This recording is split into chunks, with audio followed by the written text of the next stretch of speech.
Welcome friends to another r/IDontWorkHereLady video.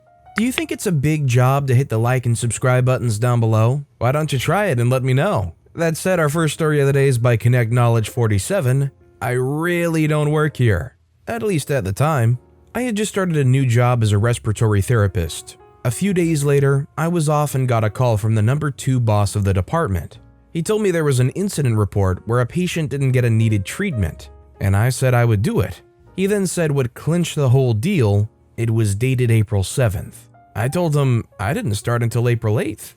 That ended the conversation.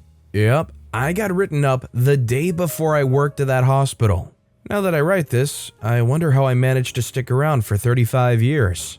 Well, based on this logic, maybe a good way to stick around for 35 years is say, okay, well, I don't start till April 8th, so maybe we could schedule this for April 7th, 2056? Somewhere around there. Then boom, you got 35 years of job security right there. If you found yourself in a situation like this, and there was somebody you could probably put some kind of complaint into, would that be the first thing you try to do, considering you literally don't start there till the very next day after? Let me know in the comments down below. Our next story is by Ambitious Diamond 388, happened twice this weekend.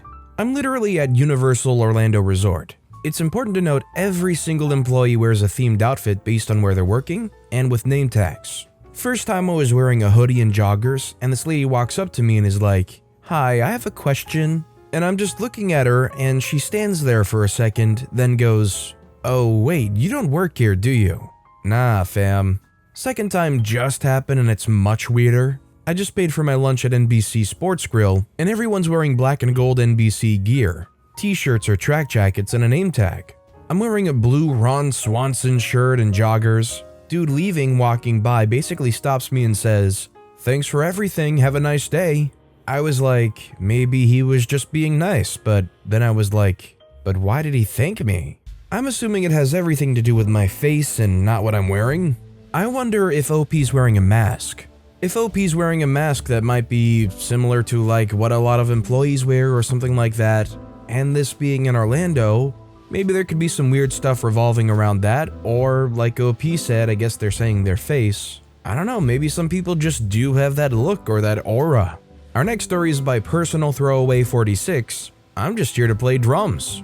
So I'm a musician. I was playing a gig at a bar. It's a casual bar in a city, so I was dressed to look good, but I wasn't wearing a tie or anything. It's casual.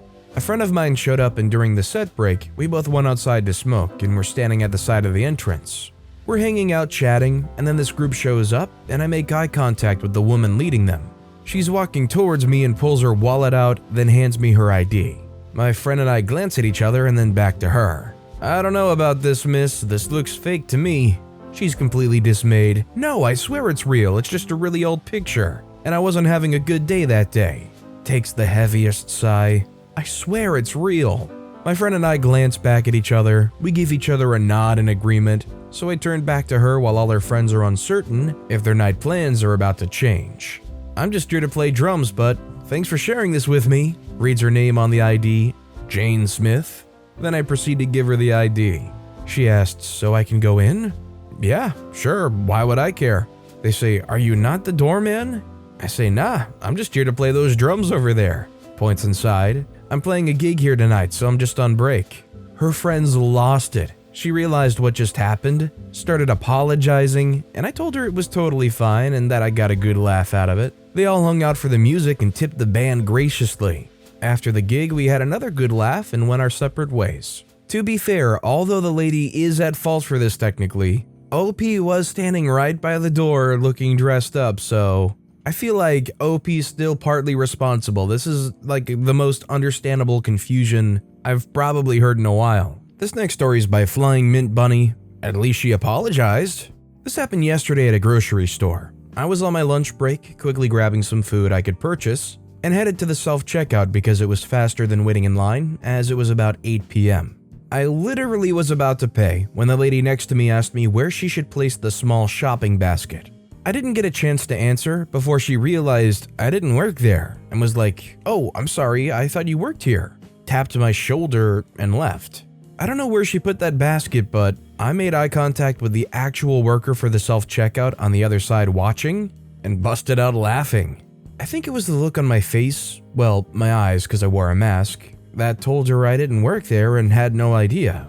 Either way, I think it was nice she apologized and moved on. OP should be counting their lucky stars that they're in this subreddit and they were able to say she apologized and moved on. Many a people would not have had such a pleasant experience, I should say. This next story is by Chels the Grinch. This one was actually understandable. I used to work at the place where you build your own furry friend. It was during the summer and another store in the mall was having a sale on flip-flops. Me and a coworker went to the store while we had a slow time at work to try and get some flip-flops. We didn't think to take our work aprons or name tags off, and after being in the store for a few minutes, a little girl around the age of 7 walked up to us and started asking a question. We felt so bad when we had to tell her that we didn't work there. Poor girl was probably so confused. We wore blue aprons, and the employees of the store also wore a very similar blue. If it had been an adult, they probably would have thought we were lying. See, now this is where I don't necessarily agree with OP. They said, if it had been an adult, they probably would have thought we were lying.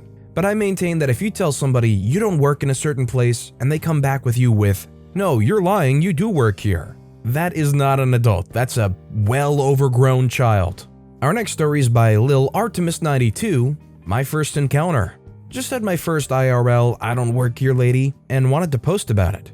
I was shopping at Walmart and was putting something in my cart and crossing it off my grocery list when a woman I didn't know came up and asked me about a Parmesan cheese, which I don't particularly like and have never bought. I was a little confused and just looked at her wide-eyed, not entirely sure what to say. I finally shrugged and said, I don't know, I don't work here. That's when she noticed I was wearing a forest green shirt and black yoga pants, so definitely not the Walmart uniform. And she stepped back, embarrassed, and apologized. We both shared a laugh and went our separate ways. It wasn't nearly as dramatic as some of the stories I've seen on here, but it was the first time I was ever mistaken for an employee. And I wanted to share it with you all, because we could all use the laugh. Please, OP, please tell them about the Parmesan cheese. That's all they need help with. They just need to know if that Parmesan cheese is tasty. Also, can I say, what's with the surprisingly high amount of good encounters here going on today? We've been on a roll of good luck here today. Our next story is by Z5895, a nice little encounter. I, male 19, was at my favorite local pizza joint at the counter, waiting to pick up and pay for my order for my girlfriend, 21, for us to enjoy at our shared apartment. I was wearing a black camouflage Nike hoodie, gray sweatpants, and yellow/black Adidas shoes. Not the average pizzeria worker attire, but I digress. I see a woman with a toddler around the age of 2 or 3 approaching the door, but she's having trouble with getting the door open. So I walk over to the door and held it open for her. She said thanks to me. Then I closed the door. I turned around to see her looking at me before she starts asking about the specials of the day. I put my hands up to signal to her to slow down and stop, which works to my surprise. I tell her I didn't work there, and her eyes widened a bit before she started frantically apologizing. I told her it was fine and that it happens a lot more than you'd expect. It actually does happen a lot to me. The two of us then had a laugh about the small incident when I had noticed that her daughter was eyeing up the gumball machine. So I gave the mother a quarter when she told her daughter they would have to do it another time. I told her to enjoy her evening before grabbing my pizza and leaving the pizza joint. And that's my story for being mistaken for a pizzeria worker. Man, I wish as a kid that the not pizzeria worker would hand my mom a quarter so I could go get a gumball. As a kid, whenever I went anywhere that had an arcade machine or a gumball machine or a claw machine, I was always obsessed with that kind of stuff, but sadly it was pretty rare that I actually got to play around on those. Or got a gumball. This next story is by Gazba, complimenting the food lady on her songs. Years ago, I went to a show with Russian music, folk songs, and such. The whole theater was somewhat Russian themed, so there was also a Russian food stand, staffed by a middle-aged blonde lady. One of the performers was another blonde middle-aged lady. Great show, good songs. After the show, my mother-in-law walked up to the food lady and said, "That was a nice show." They say, "Okay," followed by some questions about the show and the songs, and the question marks growing on the forehead of the food lady. In the meantime, I see my father-in-law walking backwards, stating mother-in-law is being mother-in-law again, and made a wrong identification. Getting out of harm's way, I guess. Finally, it clicked with Food Lady, who said to mother-in-law that she didn't perform, only sells food. Mother-in-law, slowly realizing her mistake, mumbled some apology and had no other option than to buy some food from her. In the car back home, mother-in-law was reluctant to talk, fueled by our snickering. She gave us the food she unintentionally bought. We had some lovely Russian snacks. Mother-in-law is prone to such gaffes. Apparently, OP clarified that their mother-in-law just kind of, makes these weird assumptions, just goes on these whims. I feel like we all do have those kinds of moments from time to time, but to me, I always connect that kind of thinking with childhood things where you see some machine or structure or whatever, and you just get in your child mind that there's a specific way it must work. Like, as a 4 or 5-year-old kid, for some reason I was convinced that on Halloween schools would give out candy if you went there. It makes no sense, but it was just one of those assumptions I had about how things work. And our final story of the day is by Derek L. 1963. She didn't work there, but she saved my bacon. A Thanksgiving memory and a wholesome I don't work here lady. Some years back, we held a family reunion outside of Nashville. Now, my family isn't from anywhere near there, but it was convenient for the Ohio, North Carolina, and Florida branches of the family. Plus, my cousin managed the campground and got us a screamin' good deal on the cabins since it was off-season. But it wasn't really convenient for my wife and I. We live on the shores of the Puget Sound. Everyone else could and did drive, but we obviously had to fly. Again, thanks to my cousin, we were able to arrive early and leave late. By flying in on the Friday before and out on the Monday after, we didn't have to fly on the holiday weekends or during the holiday week, and saved literally 80% on the cost of our tickets. Plus, we got some time free of family commitments and got to do some geocaching, and I got to visit Johnny Cash's grave. So it's the Monday before Thanksgiving, and we're hanging out with a couple of cousins who came in Sunday. Most everyone's coming in on Monday, and I wanted to be there when they got there. Living on the other side of the country, I don't get to see my family as much as I'd like. And my phone rings. It's my mom. She's somewhere in the boonies of North Georgia, and she wants me to go to the grocery store and buy apples so she can make apple pies for Thanksgiving. I say, Mom, why didn't you just get apples in Florida? She says, because they'll be fresher if you buy them in Nashville. I say, no, Mom, they won't be. They all come out of the same warehouse, and they've probably been there since last year. A day or two one way or the other won't make a difference. Not that I said this out loud, mind you. It wouldn't have accomplished anything, and I'd still have to go buy the darn apples. So me and one of the cousins head out to the local Mega Mart, and when we get there, I realized we have a capital P problem. I'm not a baker. Neither is my cousin. A quick phone call informs us that nobody hanging out at the campground is either. Calling my mom back gets a really helpful answer. Oh, just get any pie apple, it doesn't matter. Dang, now what? I steer myself to ask one of the clerks, and in my experience, that's rolling the dice. They might know, they might not. They might be able to help you, or they might BS you. When suddenly an angel appeared before me. They're an endangered species nowadays, but they're still out there. The lady who's been baking since she was old enough to stand unassisted and help her grandma. And if you're a southerner above a certain age, you can easily recognize them. I hadn't lived in the South in 20 years plus, but I still know how to do this thing. I braced myself, put on my best manners, a crestfallen look, and threw myself on the mercy of the court. Ma'am, I hate to be a bother, but I have a problem and I'd sure appreciate your help. She says, oh honey, sure, what can I do for you? I explained the matter, and the angel grabbed my cart and dragged me over to the display of apples.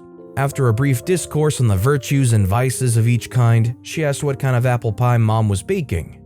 Darned if I knew, though I put it much more politely and self-effacing than that. They say, well then, just get some of these and some of those and a few of those others and you should be fine. Don't worry, just tell your mom that, name I've forgotten, said everything will turn out just fine. Her assumption that Mom didn't know either was probably valid. Mom was a good cook and a good baker, but the only pies I ever remembered her cooking were pumpkin and Boston cream. Boston cream was my favorite growing up, and the one she made me some years later turned out to be the last thing she ever baked for me, but that's a story for a different time and place. So I bought some of these and some of those and a few of those others and hoped for the best. When I handed the bags to my mom, her only comment was, thanks, these are perfect, so I don't know. Either way, the pies turned out wonderful, and Thanksgiving Day was, by some miracle, 72 degrees, sunny, and clear as heck. We set up a buffet on the lawn and ate under the trees, and by God, I had 2 slices of that pie.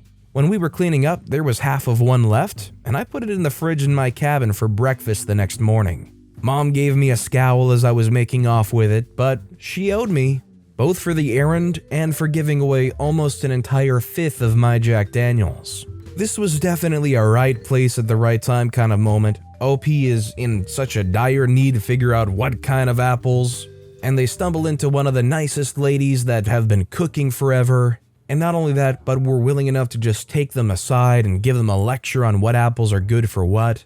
It was a great story. But with that being said, that's all the time we have for today. So of all these stories I've read today, which is your favorite and why? Let me know in the comments down below. And if you haven't yet, if you could like and subscribe, that would mean a lot to me. Whatever you do, whether it's liking, subscribing, turning notifications on, all of it helps grow this channel, and I appreciate the heck out of it. So until next time, I'll see you all tomorrow with some more stories.